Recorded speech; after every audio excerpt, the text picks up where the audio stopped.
తనపైన వస్తున్న తప్పుడు వార్తలపై ఎంపీ రఘురామరెడ్డి స్పందించారు.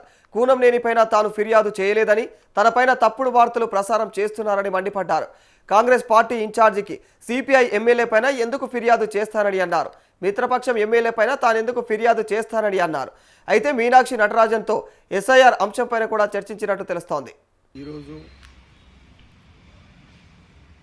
తెలంగాణ ఇన్ఛార్జి మీనాక్షి నటరాజన్ గారు ప్రతి కాన్స్టిట్యున్సీ ఎంపీలను పిలిచి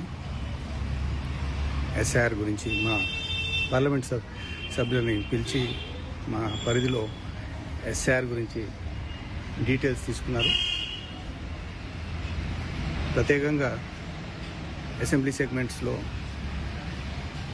ఎలా జరుగుతున్నారని డీటెయిల్స్ తీసుకున్నారు. అదేవిధంగా కాంగ్రెస్ ప్రోగ్రెస్ రిపోర్టు, మరి అక్కడ మనం చేసే పనులు, దాని గురించి వివరంగా చెప్పాము.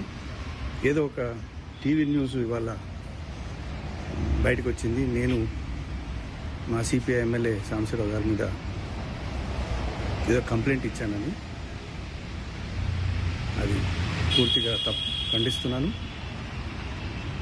మేము పోయింది కాంగ్రెస్ పార్టీ గురించి మాట్లాడటానికి కాదు, మా కాంగ్రెస్ ఇన్ఛార్జ్ సిపిఐ గురించి చెప్పడానికి కాదు. వాళ్ళు మేము కలిసి ఉన్నాము ప్రభుత్వంలో. ఇవాళ పూర్తి స్థాయిగా ఎస్ఐఆర్ గురించి plus Congress progress report madam గారికి ఇచ్చామన్నమాట.